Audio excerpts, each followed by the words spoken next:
Let's start.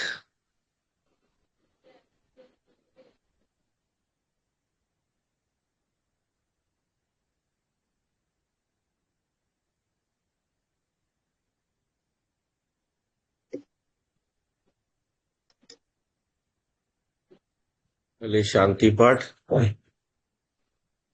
ओम सहना भवतु सहनौ भुनक्तु सह वीर्यं करवावहै तेजस्विनावधीतमस्तु मा विद्विषावहै। ओम शांति शांति शांति। गणेश जी वंदना। ओम गणानां त्वा गणपतिगं हवामहे कविं कवीनामुपमश्रवस्तमम् ज्येष्ठराजं ब्रह्मणां ब्रह्मणस्पत आन शृण्वन्नोतिभिः सीदसादनम्। ओम श्री महागणपतये नमः। सरस्वती नमस्तुभ्यं वरदे कामरूपिणि विद्यारम्भं करिष्यामि सिद्धिर्भवतु मे सदा। गुरुर्ब्रह्मा गुरुर्विष्णु गुरुर्देवो महेश्वरः गुरुरेव परं ब्रह्म तस्मै श्री गुरवे नमः। तस्मै श्री गुरवे नमः। और ग्रंथ का मंगलाचरण। वासुदेवेन्द्र योगीन्द्रं नत्वा ज्ञानप्रदं गुरुं मुमुक्षूणां हितार्थाय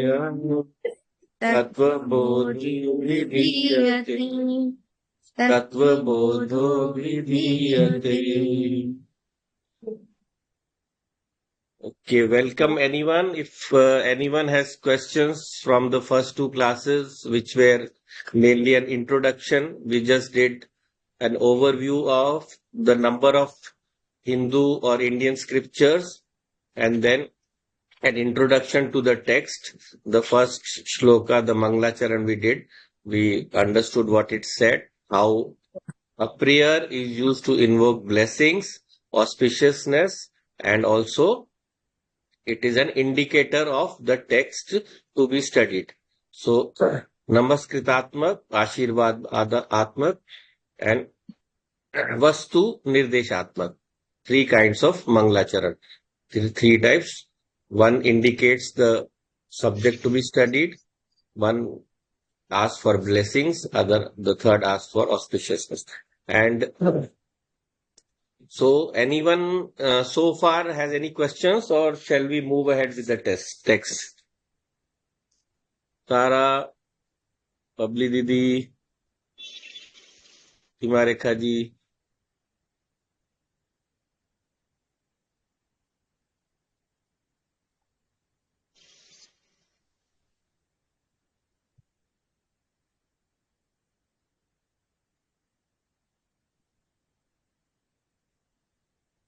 No questions? Shall we continue then?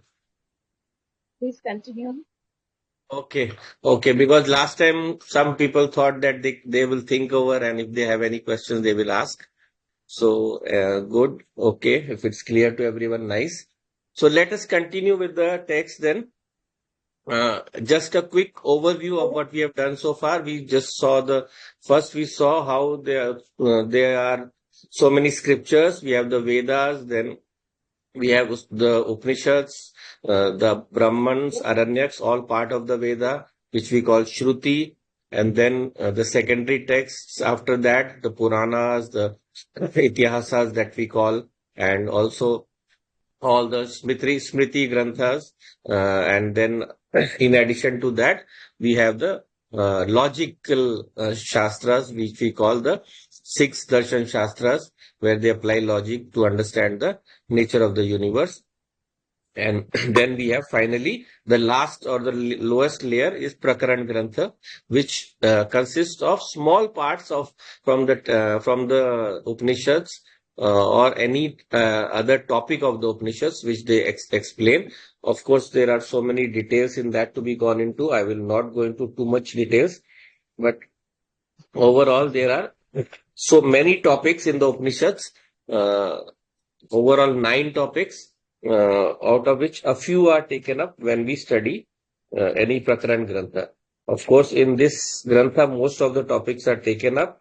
So it is in a way a complete text about how to attain knowledge of the self, how to know about myself.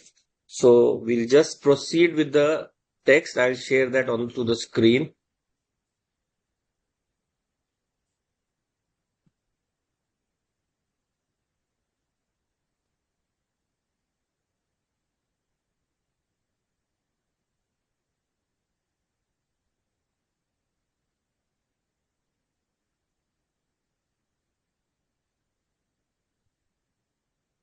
I shared the text in the group also. If anyone wants, they can see there. Otherwise, they can send separately those who joined late. Some of you would already have it. So after the Mangalacharan in the beginning, Vasudevendra Yogindram Natva Jnana Pradam Gurum Mumukshu Nam Hitarthaya Tattwabodho Abhidhiyate. In the invocatory sloka or itself, there is indication of what the text will contain. So it contains the Adhikari, the one who is fit to study the text, right? And there are so many, there are people of all kinds of mental inclination. Everyone has fitness to study some kind of topic or some kind of text. For this text, the Adhikari's details are given. Like for studying any stream that we do, like physics, if someone is doing BSc, he has to have done all the classes before that. So that is the Adhikari, the one who has studied from class 1 to class 12 in a science background with physics as main focus. He will only go on to graduate in physics and so on. So Mumukshu here is the Adhikari, the one who is seeking after liberation, and just seeking is not enough. He must have built within himself a certain level of purity, so has to be able to absorb the knowledge, and that in within that come certain qualities which we shall look at in the rest of the text. Okay, so mumukshunam hitarthaya, for their benefit, Tattwabodho, this knowledge of myself. Tattva is tanoti iti tattva, the definition of tattva. Tanoti iti tattva, the one that tells about my own self. Tana is the body, whatever is behind the body, the real nature that is to be discovered. And so, Tattwabodh explores the human self. Where is it situated? Where is the center of my being? Right? So that is explored in Tattwabodh. Tattwabodho abhidhiyate. Abhidhiyate, it is being expounded. This is being said in a passive voice. Just like I am not the giver of the knowledge, the giver is the guru or the Lord or whatsoever. So in starting itself, we show that no kind of ego should be kept. And it is also clear that the author has not even written his name to the text. So that is the beauty of our scriptures. And so where has he attained that knowledge? Jnanapradam Gurum. That knowledge has been attained by from his own guru, by the one who is teaching this shastra. Okay, so we just now enter the first part of the text, that is the first shlok. It is not a shlok here, it is in prose form. The first and the last are shlokas, and in between is all prose text. So if we just read this, sadhan chatushtay sampan adhikarinam moksha sadhan bhutam tattva vivek prakaram vakshamaha. So what are the qualities that are to be there in a person who is fit to enter into this text? So there are so many qualities here that most of us will have to run away after the first few lines itself. We will find ourselves unfit to have all these qualities that are expected to be of the shastra, expected by the shastra to be within us. So all of these qualities, when we read, we'll understand. But still, we have no reason to run away. Why? Because that is the system of scriptures. Something that should be within you is expressed beforehand so that you keep practicing.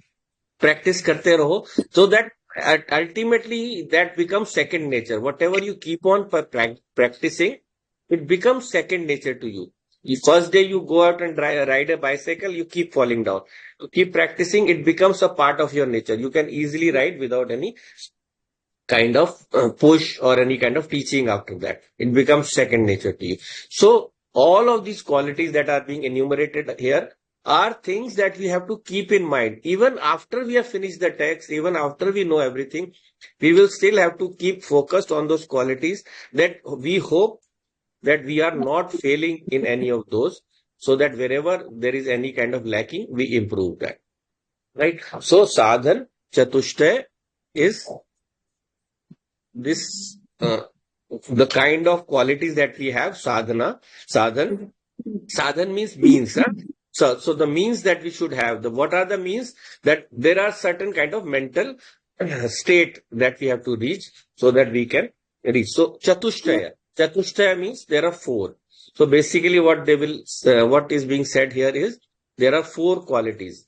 We divide them into four broad categories. So when we look at these four qualities,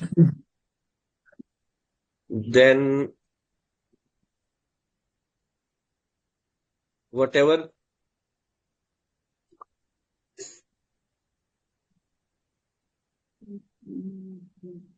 whatever these four qualities, we just keep practicing them so that they become easy for us. And what are these? Sadhan Chatushtay Sampan Adhikarinam. Adhikari is the one who is fit for any kind of study. So any kind of study we enter into, the person has to have certain qualifications. Those qualifications, when present in the student, he will absorb the teaching better. There might be a lot of students who come to any kind of teaching who are not very well prepared. Then the amount of absorption or the amount of mastery they will have over the subject will depend on their preparation. And those who enter unprepared, they will have to spend more time perfecting the text or perfecting any kind of knowledge later on. So that is why perfection is required. Otherwise, they will somehow in life, they will fail or stutter, or they will fail to implement what knowledge they have, right? If someone teaches you to make a ship and then he doesn't teach you, then you forget how to make the engine, then the whole knowledge becomes useless. In this way, any kind of knowledge, we have to absorb all the parts. So first thing is focus. Whenever we are studying, our eyes and ears should be there. We should not be doodling something somewhere. We should not be watching something elsewhere. If you do that, the knowledge will not be fully absorbed. So sadhan chatushtay sampan adhikari naam, moksha sadhan bhutam. So bhoot. What does bhoot means? In the form of. Bhoot also means ghost. So what is ghost? Ghost is also a form that is not easily touched by most people. The ghost is not seen by the eyes. So in this way, uh, all the five elements also we call bhutam. Why? Because they have some form. They have appeared as something perceptible to the sense organs. So some things might be perceptible to all the sense organs, but some might not be perceptible to the eyes. They are so small or so subtle that we can't perceive them. So bhutam means in the form of. So moksha sadhan bhutam. So in the form of any kind of sadhan means any kind of instrument or any kind of method which we employ to achieve what moksha. So that is our final goal in this. We discussed this in the earlier class also, that there are four purusharthas. There are four ways of describing all the desires that a human being can go through. So all desires that are there for a human can be classified into four categories broadly. They are basically dharma, artha, kama, and moksha. So we explored artha and kama first. Artha is the collection of wealth or any kind of mental or spiritual wealth which helps us to navigate our way through life successfully, and then karma enjoy the fruit of our labors in the best way possible, but it has to be guided by dharma. So dharma here is very important because right before we enter into the final pursuit of moksha, dharma has to be there. So that dharma, what kind of uh, qualities, or what does the dharma entail? Dharma entails doing everything according to the flow of nature, so that we don't disrupt the flow of nature. So whenever we enjoy in whenever we make money, artha, then it should be within the righteous means. It should not be wrong kind of money making. Whenever we enjoy any sensual pleasures, they should never be the wrong kind of sensual pleasures. It should be controlled by that. And then finally, dharma also helps us to in our journey towards moksha, because when we indulge in dharma in every of one of our activities, our mind tends to stay calm. Whenever we have done something wrong, our mind will always be in a state of agitation. Right? So whenever we are absorbing or holding on to dharma, whenever we uh, keep dharma prominent in our life becomes simple. Because from dharma, what do we attain? हमें क्या मिलता है? What do you get? We get punyam. We get good fortune. Punyam. So that punyam is a very important part of attaining that state of mind, which is less in a state, which is in a very lower state of imbalance. It is very calm and quiet. That kind of mind is attained when we follow a dharmic path. Then we get time off to enjoy a class, to think about some philosophy. Philosophy and this thinking is not the domain of everyone. A person who has still to attain some wealth, who is not financially well off, you will not have time for him. You ask him to study Tattwabodha, he says, "Oh, give me some roti first. I will listen to your class later on." Yeah. So his priority is not that, right? So we have to have attained some higher level. Of course, I'm not saying that someone who's not very rich cannot enter into that. The reason being, his level of contentment with what he has might be sufficient. He will not feel like he needs much more. So whatever he has earned, because nothing is enough. Nothing is enough in our life. हम कितना भी कमा ले, whatever amount of money or whatever amount of resources we generate, they will never be enough if our greed or if our desire surpasses that the number of resources that we have. So if we have contentment, then with small resources also we can go ahead into our pursuit of liberation, or in living a more fulfilling life. Liberation is not running away. We shall look into Vairagya there later on. It's not running away from the world. It is in learning to have that state of mind which is always at peace and calm and in a state of joy, so that whenever we go into our normal pursuits, whenever we go into our worldly pursuits, the worldly pursuits are completed with a sense of purpose and without any kind of disturbance, right? So it works both ways. Whenever our mind is calm, then we do our worldly things better. And if we do our worldly things in the proper way, then our mind can go on to the higher pursuits. So Tattva Vivek Prakaram Vakshyam. Prakaram, the kind of efforts that we have to put in, that will be now told to you. So uh, now we are entering into the knowledge of the self, right? So who am I?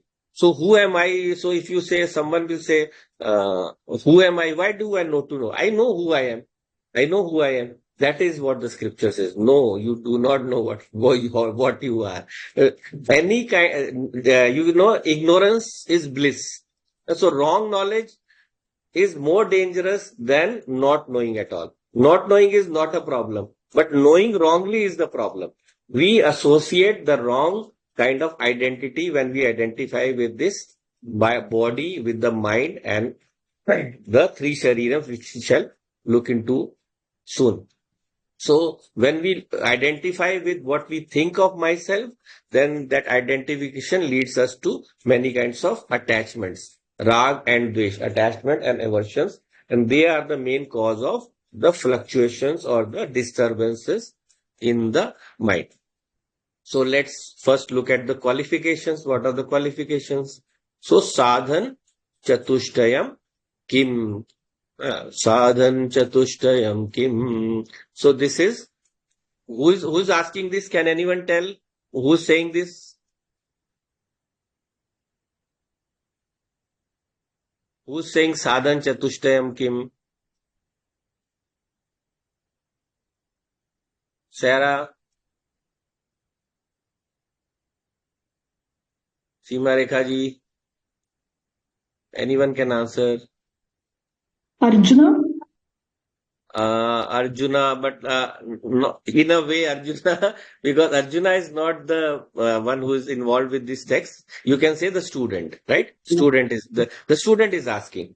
So as I said, in any kind of spiritual text that we have this question answer format. It is not that the teacher will say blah blah blah blah blah blah. He will keep saying his things, and then whether the student understood or not, he will leave. From one sentence that will come up in the next part, the whole text will come out of that from one single sentence. Right? So on the questions and counter questions. So when we look at this text, what we are seeing is first a statement has been made. A statement has been made. Then every part of that statement is analyzed. So the Guru is saying, साधन चतुष्टय संपन्न अधिकारी नाम मोक्ष साधन भूतम तत्व विवेक प्रकारम वक्ष्याम. I will tell you what are the four qualifications. So the student asks. This is the second is the question of the student. Sadhan chatushtayam kim. So what are the four sadhanas? What are the fourfold qualifications? Right. So if we look at the four. They are the 4 Ds. I'll come to them one by one later on, but just Nitya. What are the fourfold qualifications? The Guru answers, Nitya Anitya Vastu Vivekah, Iha Mutrartha Phala Bhog Viragah, Shamadhi Shatka Sampattihi, Mumukshutvam Cha Iti. So, the fourfold qualities are Nitya, Anitya, Vastu Vivekah. Iha Mutrarthah Phalabhog Viragah. Sham Adi Shatka Sampatti. Mumukshutvam Cha Iti. So we will not go into details because the student is going to ask the question in any case later on. But just to know the meaning of what has been said, Nitya, Anitya, Vastu, Vivekah. So how to separate the Nitya, the eternal, from the Anitya. So in Sanskrit, you have to split the Sandhi, Nitya, then there is an in between. It joins to so it becomes Nitya, Nitya. Nitya and Anitya, opposites. Nitya is something that is eternal, beyond time, and Anitya that is limited, within time. So Nitya, Anitya, Vastu, objects, Vivekaha, to discriminate between them. So what is the first? The discrimination. How to so discrimination, not that discrimination, the gender discrimination, caste discrimination, right? So discrimination has a subtle meaning. The general meaning that comes to you, that is also correct. It is the same meaning only. Is to differentiate between two people. But the main thing here is differentiate between any two things, not just to put anyone down. Right? So this discriminatory sense is how to discriminate between right and wrong. So the word vivekaha, it comes from that root only. Every Sanskrit word has a root word. There is a root word from which it is developed, and that gives an indication of what the word gives. So the dhatu is called the root word. The dhatu is called the root word. So that dhatu here is for viveka. It is which dhatu, which means to separate, right? So when a bird is say given some grains and with it some stones, then it will separate the stones from the grain. So what is doing? It is doing separating the grain from the stones. So vivichyati, we will say for that word. It is doing that job. So with vivek, there are so many different kinds of vivek. The vivek that we use here in the shastram is nitya anitya vastu viveka. Why? Because we should depend on the nitya vastu and not on the anitya vastu. Why? We shall see. Then iha amutra artha phal bhog viragah. So, what is Vairagya or Viragaha? Viragaha is dispassion, the second D. So, what is dispassion? It is not being dependent upon anything for your pleasure, not being dependent on objects, and being able to survive with them without them, being able to enjoy them without being addicted to them. That is Viraga. And what are the two broad categories? What are the two broad categories to which this Viraga is applied? Iha and Amutra. In some texts, you will find that the translation as now and later. But basically, what Iha connotates, what it means in Shastra is Iha is in this world. So in this world, there are countless pleasures that we seek to enjoy. If we can enjoy them without getting tied up by them, if we can stay without those objects also and yet enjoy them while they are present in front of us as a gift from the Lord, then we are in the state of Vairagya. So Vairagya is again, I repeat, not running away from the sense objects, not running away into the jungle and avoiding them. It implies being here, being able to enjoy and yet being able to live without them. Right? So what does freedom mean in this sense, if you understand? If freedom means the ability to enjoy something without being caught up within it. So if you can live without an object, that means freedom. Freedom in our Shastra does not mean the liberty to enjoy. That in fact is hedonism, the exact word. That is not freedom. That is the allowing your senses to go roam freely without any control over them. You will be like a horse without reins who will be wandering anywhere and might get and hurt in any manner. So when we look at this vairagya, it means having that control over my sense organs, that when I am enjoying something, I should know when to stop. I should know when my other essential duty has come up. So iha and amutra is what? Amutra is the hereafter is given here. So it means in heaven. Whenever we leave this body, then what happens is this body is left, but our mind goes into those higher realms, higher or lower, depending upon the kind of life we have lived here. So Amutra, there we have so many kinds of sense pleasures that we cannot even begin to imagine. The Shastra described them. And so giving up those or being able to enjoy them without being bound by them is even more difficult, right? So there you have all the most beautiful sense objects, sense organs, most beautiful music, every kind of thing you can enjoy when you are there. Iha, amutra, artha, and so phalabhog, viragaha. So being able to separate ourselves from the bhoga, from the enjoyment of those objects. Huh? So whatever phalam, whatever we achieve from, what is a phala? Something we achieve as a result of our actions. Whenever we do an action, we get a fruit of that action. And that fruit of action we can enjoy. But to be able to enjoy within the limits is called vairagya. And then Shamadi Shatka Sampatti. So this is discipline. Discipline, the third D. Discipline. So in discipline, there are 6 parts. So the 6 parts we shall go into afterwards. And then Mumukshutvam. So that we saw in the beginning itself, Mumukshutvam, the ability to discriminate between right and wrong. Between right and wrong. So in this, to discriminate between the real and unreal, and so to seek liberation. So this mumukshutvam is the final uh, motive of all kinds of spiritual pursuits. So when we have now enumerated these four, then the student wants to go into more detail, right? So he comes up with the next question. So nitya anitya vastu vivek kaha. So nitya nitya vastu viveka kaha.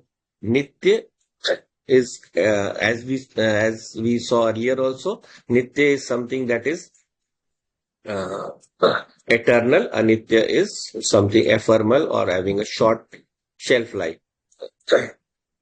So, what is meant by the discrimination between eternal and ephemeral?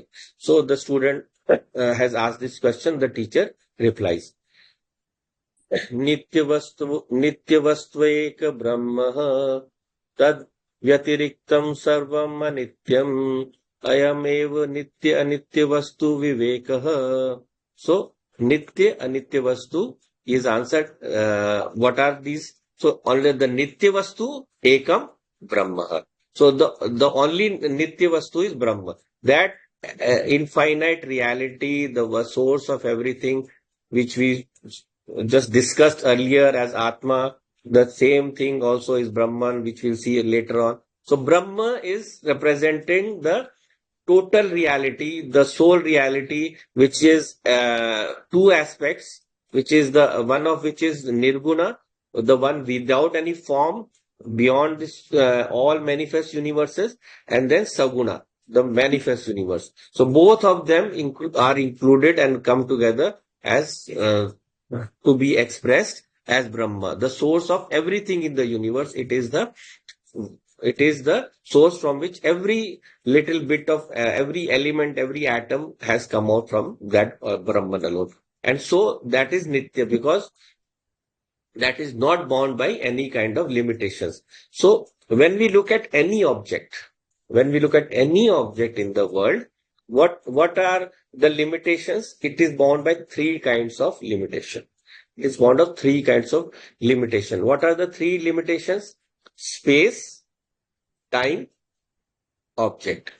Right? Any object has three kinds of limitation. Space, it can be here, but it cannot be there. Right? It has to be in one position in space. That is a limited object. Any limited object cannot be everywhere. If it is everywhere, then it is naturally infinite. So that represents space limitation. Then time. It is available. Later it will not be available, right? So it has everything has a limitation of time. Whatever be the length, still it is a limitation. It is a tree. It has a lifetime of say 100 years. If there is a planet, it can have a lifetime of billions of years. If there is a universe, then again many trillions of years, right? And so in this way, every object, even though it may have a very long life, it still is limited within the concept of the total reality. The total reality is infinite. Whatever big a number be, it approaches nowhere closer to infinity. Right? Infinity is beyond any kind of limitation. So space, time, and object. Huh? So object again, this object and that object are different. This object cannot become that object cannot become this object. So Yogesh cannot be Monica, Monica cannot be Yogesh. There is a limitation of object. So any kind of person, object, that limitation is there in all limited beings. So in all limited objects of the universe. So tat vyatiriktam sarvam anityam. So beyond Brahman, beyond that Brahman, separate from that, everything else is anityam. So whatever we see in the universe, that is the rule. That is one of the rules of Vedanta. So if we look at the rules of Vedanta, we can start writing down one of the rules that whatever is visible to us, that is anityam. So yad drishyam tat anityam. This will expand more, but write down yad drishyam tat anityam. So when we learn more terms, Jadam, Mithya, then we'll go into that. Right? Yeah. Tat Anityam. So that is one of the rules of Vedanta. It is anything that you can see, anything, any object that you can see, just check. You can check anytime you like.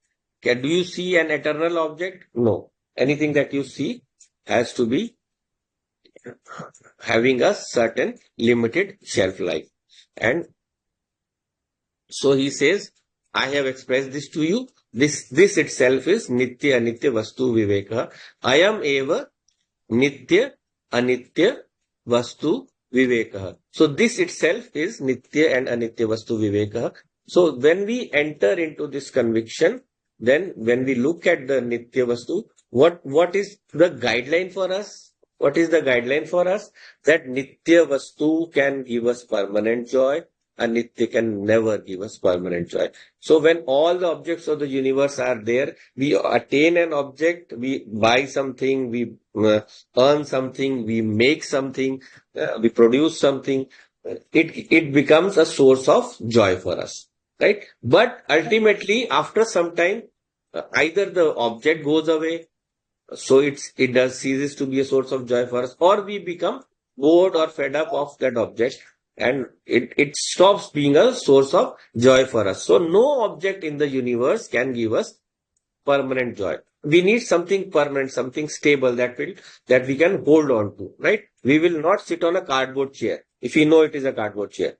Otherwise, we'll just flop down, thump onto the ground. So when we need a solid chair. So we need something solid that has to be the what we call adhanam, the adhar, the source, the support of the universe of that is the support of us. That support we should take, that is mentioned in this as Brahman. So when we hold on to Nitya Vastu, that is Brahman, then we which is what which we will learn. It is my own soul, my own Atma. So when we look at that and understand that, then we stop being dependent on the objects of the universe. We enjoy them for the time they are available to us. We enjoy them whenever they are available, and to the extent that it is required of me for my duties, and then we just let them go whenever their utility is finished, or whenever I have something more important to do which needs my attention.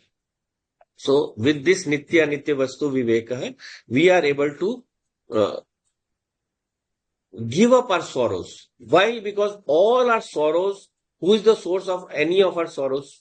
Someone who said something bad to me, someone who abused me, someone who hurt me. No, because I let that person hurt me. Because I got attached to that person's words.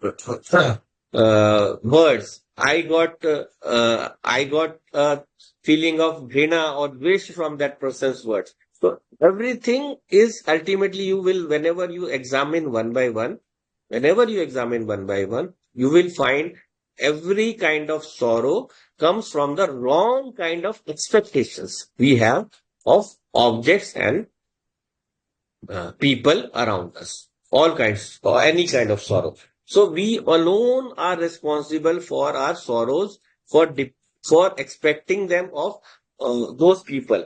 And remember, when that object or that person is gone after a long, long time, then we will laugh. Why was I so emotional or so mad over that? Did I need to give that kind of importance to that person or that object? So we will automatically in our life with the time realize it. So learn to live today in the moment is one point, and learn to live with the vision on the future is another point. When we live with a vision on the future, today's objects naturally produce vairagya within us. Today's objects naturally tend to they tend not to have a hold on us. वो हमें अपने grip में अपने दबाव में नहीं रख सकते. Nothing can control us. We become the controllers of our destiny, not some random piece of wood tossed about in the sea at the mercy of the storm, the waves, and so on. We become the purveyors or the controllers of our own destiny when we stop depending on anitya vastu. Stop depending on anitya First.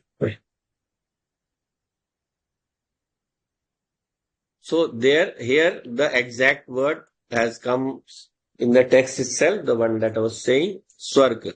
So, Viragaha Kaha. Another question, the fourth part, 4.1.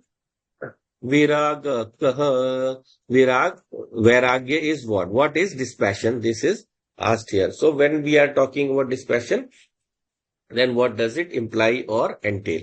Iha, iha swarga bhogeshu ichharahityam. So this we saw earlier. Iha, iha is there. What was the word used there? Iha and amutra. Iha and amutra was used earlier. So here it is expressed in more direct words, swarga. So iha is this lokaha, this world. So what is lokaha again? Lokaha is a word in sense of exact translation, but lok is represents a field of experience. A field of experience. So remember this because it's going to come again and again. I will just spend a few words or more on this. What is a lokaha? Whenever, let us say, a group of doctors are sitting together and they are talking among themselves, any foreign person comes there, he will not understand their medical jargon, right? For him, it is like, what shall I say? It is gibberish for him. So he will not understand that, right? So when we are uh, within a certain set of people, or when we are at a certain place where other distractions are not there, that becomes our lokaha. So lokaha is a sphere of experience or a region of experience or a world of experience. It may not be the whole universe. Loka doesn't represent the whole universe. So a loka is different. Then there is a loka here also. While you're sitting in your chair, you are experiencing multiple lokas. What are the other lokas? Within thoughts, you can go to any amount of lokas, any number of lokas. You can go to any number of worlds. And in fact, for the rishis and those who have very subtle intellect, they can actually enter those subtle lokas and experience. They can enter the Gandharva loka. They can enter the Pitra loka. They can enter the Deva loka. And they can experience all of those while sitting in meditation. So we also can come close to that. We can come close to that in our mind. According to our capacities, we can experience. We have a vivid imagination given by the Lord as a gift to us. So with that, we can experience all of these lokas. So these lokas are the different worlds of experience that we have. They are different for every person. Every person has his own loka. Even two persons staying in the same house will have two different worlds. With there may be some connection between them, or there may not be any connection also. Right. So in this way, usually there is some subtle connection between every loka, but it depends upon the proximity and the interests of the people in those two. So a doctor and an engineer, they might have certain common interests, certain common things to talk about. So that is their common loka. So Iha Swarga Bhogeshu Ichharahityam.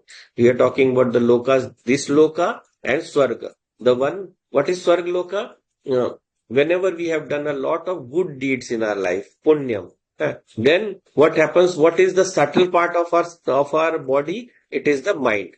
That mind then goes into those higher realms and it enjoys the fruits of those good deeds, right? And that enjoyment is of a very higher category. Right? When we are within the body, then the mind is bound within the body. But when it is separate, it is able to experience pure joy or higher joy from all the good things that it has done, and vice versa. For the bad things that it has done, it will go into the lowest lokas, the 7 lower lokas that we have, and there he can enjoy, they suffer all the pains that he has caused to other beings or other things. So all of these should not influence us. We should be able to, because enjoyment of the fruits of one actions can have a positive aspect and it can also have a negative aspect. The positive aspect when we get good things, negative when bad things. So even in the bad times, we should have the fortitude of mind. We should have the strength of mind to be able to navigate through those bad times with the knowledge that I am beyond the objects of the universe. I am the soul, pure and clear. So then we come into the disciplines, the 6 disciplines. So till we have looked at now Vairagya and Vivekaha. So the next one is the Sham Adi Shat Sampatti. Sham Adi Sadhan Sampatti Kaha. So it was, if you remember earlier, we had Sham Adi Shatka Sampatti, that is given as one of the 4 qualifications. So this is one that has branches. This has 6 branches, right? So 6 branches. So Sham Adi Sadhan Sampatti hi ka. Sham Adi Sadhan Sampatti ka. So what are this Sham Adi Sadhan Sampatti? What are the accomplishments or what are the disciplines that are required for us to use so that we can have take our mind to a higher state? So the next one, the 6 are listed. Shamodama upramah titiksha shraddha samadhanam cheti. So the 6 are in order: Shama, Dama, Upramaha, Titiksha, Shraddha, Samadhanam, Cha iti, and thus. So these are the 6: Shama, Dama, Uprati, Titiksha, Shraddha, Samadhanam, Cha iti. So what are these 6? Again, the student will ask. So before we ask, the student is ready with these questions. So he asks, what is the first one that you have mentioned? Shamakaha Mano Nigraha. So what is Shamaha? Mano Nigraha. So the control or mastery of the mind, right?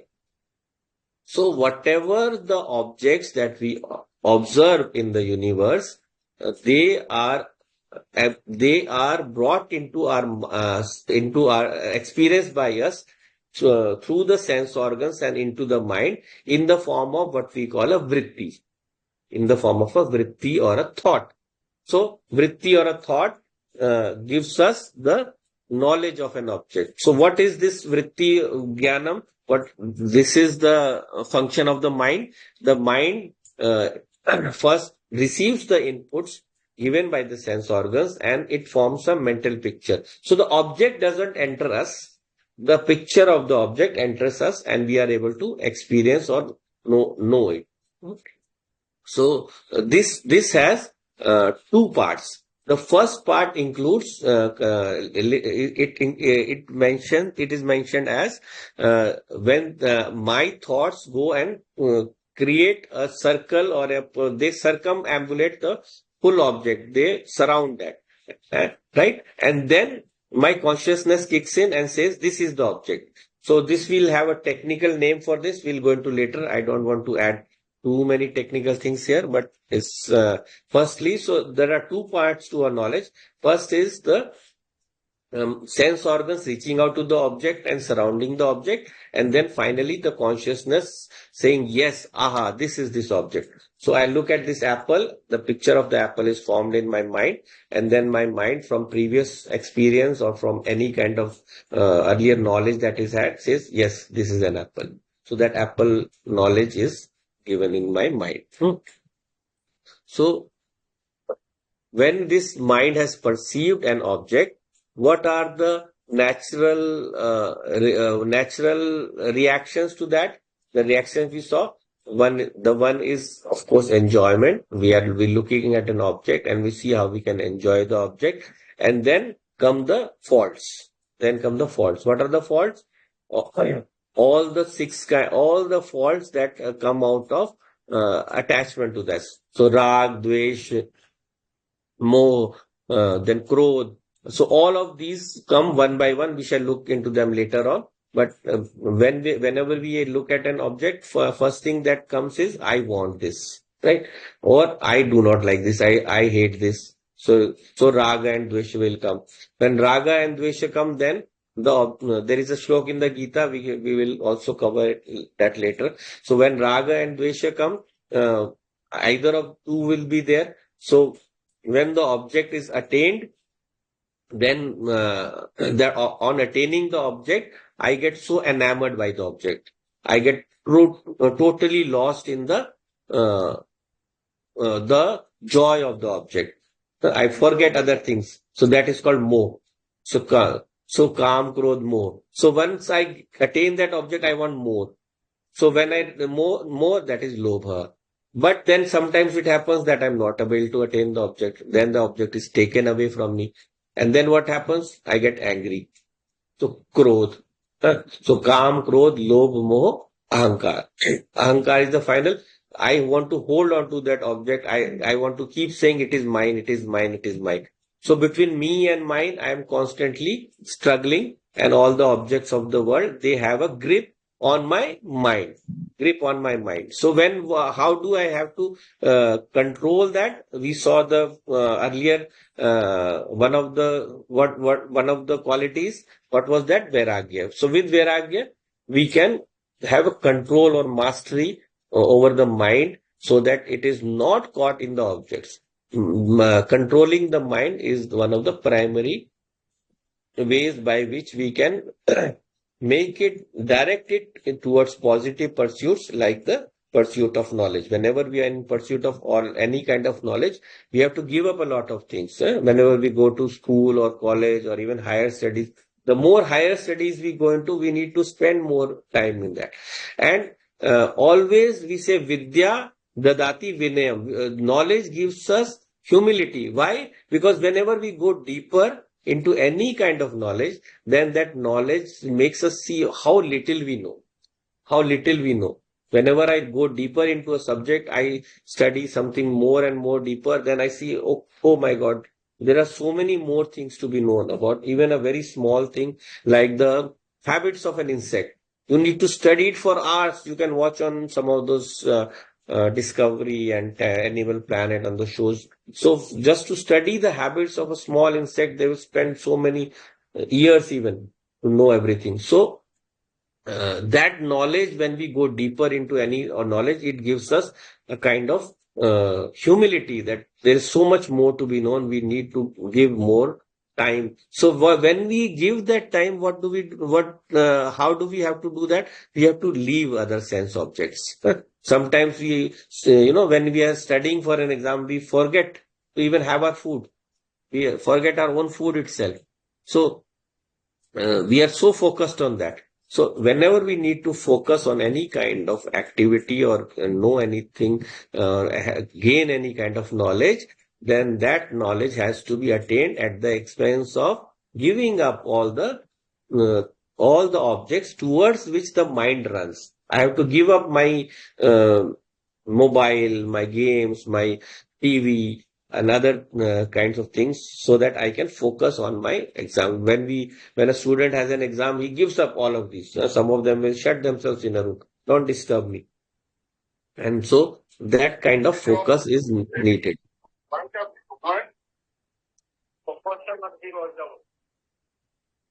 So,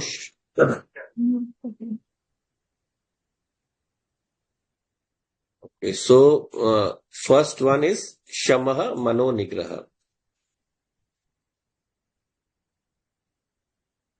And we'll look at one more for today.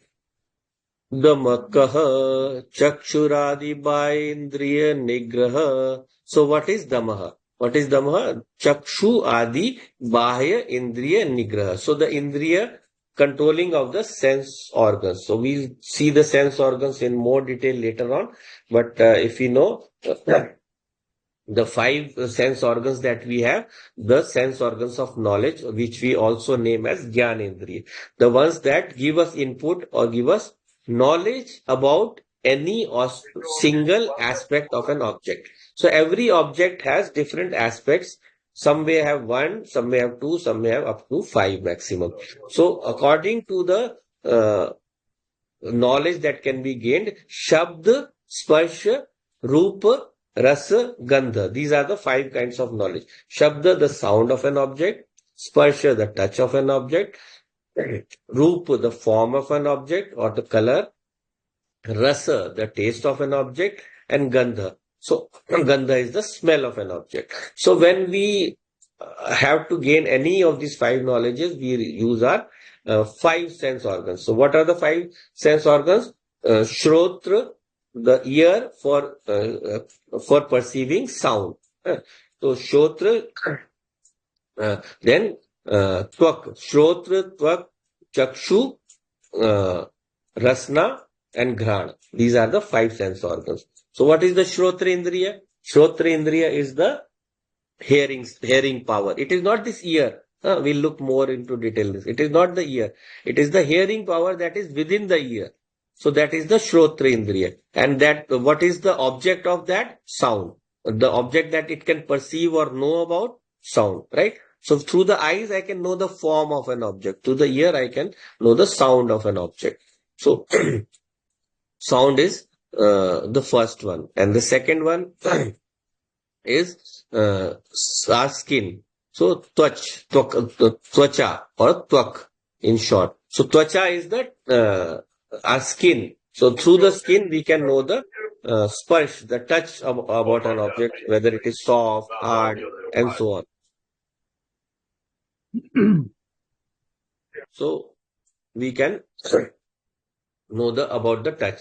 And then the third indriya is the chakshu, which is through which we can know the vision, the form, the shape, and the color of an object, right? So through that we can know the color of an object. So roop. So through chakshu indriya, we can know the rupa of an object. And then the fourth is the rasna indriya, the jibha, the tongue. The tongue has 2 sense organs. One is the Gyanendriya, which we call the Rasana, and the other is the Vani, that is the Karmendriya. So Karmendriya we'll go into later on. But the tongue is one through which you can taste something. So Rasana or taste that sense object can be known by the tongue. And then finally, the nose. The nose is the sense organ through which we can know the smell of an object. So all this is known to us, but the Shastra classifies them into proper categories so that we can understand their interrelationships. Of course, we'll go into the Devta of each of these. Each Indriya has its own Devta. So that also, why that Devta, that also we will go into later on. Right? So we will go a bit more into all of these. First, let me go through all these all the sadhanas, and then we'll go a bit more into details of these. But for now, we will just conclude with whatever we have gone into so far, Shama and Damaha. The rest of them we'll look into later on. So I think the time for today is up. We will continue more in the next class. So anyone has any questions? Quick question about something that we discussed today, anything you didn't understand or anything you want to need more clarification? किसी को पूछना है कुछ? Sir, I got this link for this meeting in a WhatsApp group. I have Yeah. no idea what this is. Is this part of any group? This is just my first class today. Yes. Actually, we have been doing a bit more advanced classes with my earlier children who did started. But then I received inputs from lot of groups. Did you get through Brihat or some other group? Brihat, sir. Brihat Chowkat. Brihat.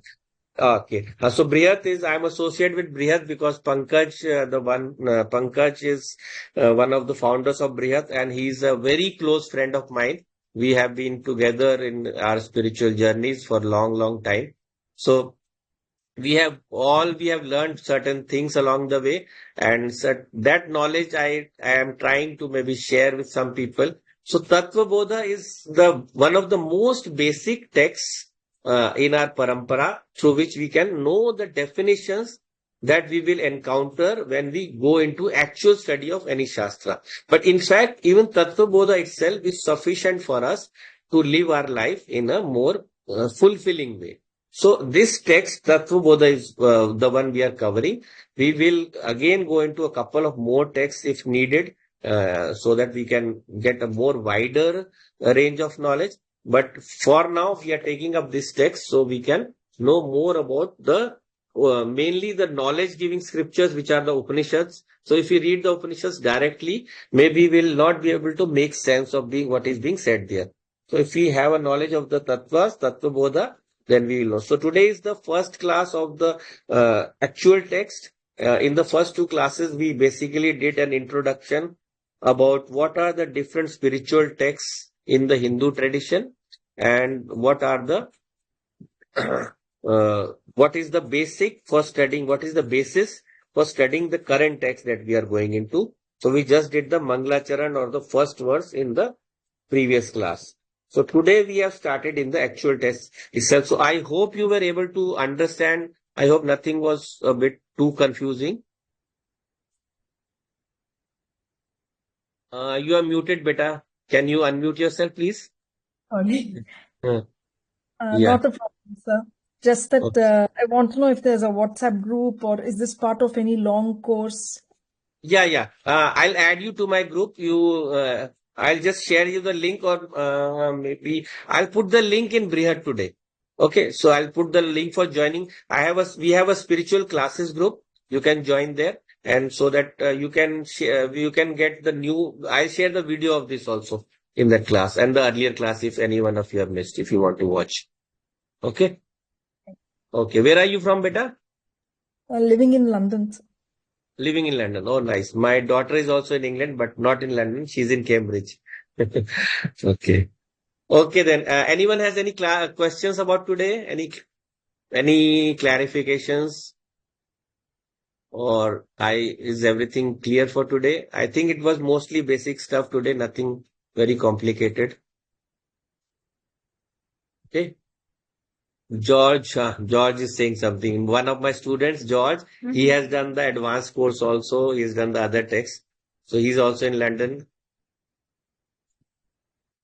The Okay. class was like very crisp, to the point. Fantastic, sir. Okay. Good, good that you liked it. And so we hope to see you coming in the next classes also. Okay. Okay then. Okay. I think we'll wind up for today then. And we'll continue in the next class. That will be again next Saturday, same time. Om Purnamada Purnamidam Purnat Purnamudachyate Purnasya Purnamadaya Purnameva Vashishyate Om Shasham Visham Trisham Tri Hari Om Shri Guru Pyo Namaha Hari Om. Thank you, everyone. Thank you for coming. Really enjoyed your company and hope to see you in the next week. Hope you all have a wonderful week ahead and see you in the next class. God bless all of you. Take care. Yes, you're So saying the something? Yeah, link for WhatsApp group, how can I get it, sir? I'll just share into Brihat and you can take from there. You are in Brihat, right? Okay. Hit forward. Yeah, or you can just type in your number for me here and I'll just write it Already. down and maybe send you the link. Yes, sir.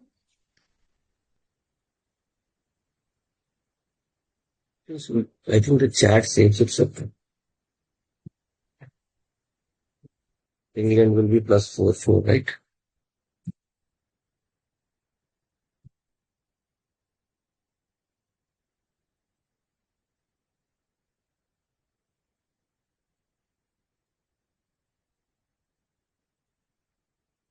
So this is your Indian WhatsApp number? Okay. +91.